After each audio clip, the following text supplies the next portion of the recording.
tiens à vous remercier pour avoir répondu présent à mon invitation et cela en dépit des volontés de l'occupation. À titre de rappel, après avoir constaté qu'à l'issue des élections législatives nationales du 20 décembre 2023, aucun parti ni regroupement politique n'avait obtenu la majorité parlementaire. Son Excellence, Monsieur le Président de la République, sur pied de l'article 78 alinéa D de la Constitution, m'a confié en date 17 février 2024 une mission d'information en vue d'identifier formellement une coalition majoritaire à l'Assemblée nationale, laquelle devrait permettre la formation du gouvernement. Celle-ci aura pour vocation de mettre en œuvre les programmes pour lesquels Son Excellence, Monsieur le Président de la République, a été élu en 2023 et devra rendre compte à la fin de la législature. Ainsi, l'informateur aura dégagé les convergences en vue de définir les grandes lignes de la coalition politique et gouvernementale.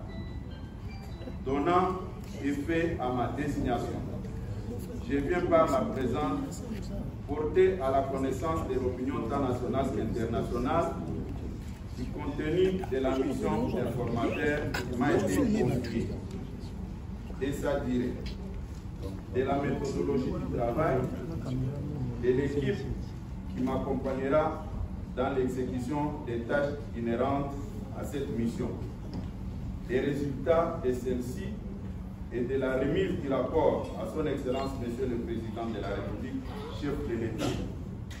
La durée de la mission de l'informateur est d'un mois avec possibilité d'une prorogation.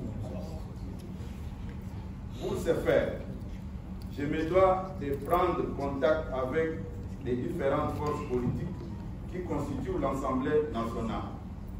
Concrètement, les partis et regroupements politiques que je vais consulter sans exclusion sont ceux ayant concouru aux élections du 20 décembre 2023 qui ont obtenu au moins, suivant les résultats provisoires proclamés par la Commission électorale nationale indépendante dans sa décision numéro 00D par CENI par AP par 2024 du 13 janvier 2024. Un député proclamé par la CENI sans préjudice des indépendants. Ce qui justifie que je sois assisté par une équipe d'accompagnement constituée d'un panel d'experts, aussi bien au cours des audiences qu'en dehors de celles-ci, pour mener à bon escient ma mission. Pour s'assurer de l'information des concernés, je vais lancer des invitations aux partis et regroupements politiques, aux personnalités suivant l'agenda établi à cet effet. Il convient de préciser que les membres de la coalition majoritaire devront signer des actes d'engagement collectif pour les regroupements, pour les partis et regroupements concernés et individuels à la majorité parlementaire. À cet effet, les partis et regroupements participants ne devront agir que par les personnes ayant qualité à les engager et ils devront préciser principalement des choses.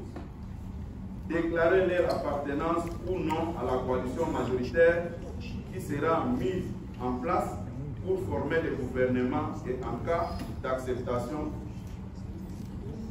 déclarative de leurs députés. À l'issue de ces travaux, il sera dégagé le nombre de partis et regroupements ainsi que les élus qui, sur les 477 actuellement proclamés par la CENI, feront partie de la coalition gouvernementale. À la fin de ces consultations, je ferai rapport de cette mission à Son Excellence, Monsieur le Président de la République, chef de l'État, en précisant notamment déséquilibre par espace géographique. Avec l'aide de Dieu, je demeure convaincu que l'issue reste de ma mission par l'identification d'une coalition fondée sur une forte majorité parlementaire, gage de la stabilité de notre pays. J'invite donc les différents députés qui adhèrent à la vision du chef de l'État de les matérialiser en participant tous à la coalition parlementaire que nous sommes chargés de mettre en place dans le cadre de la présente mission. Je vous remercie. Merci, monsieur l'informateur. Avec votre permission, si les journalistes ont quelques questions, ils peuvent les poser.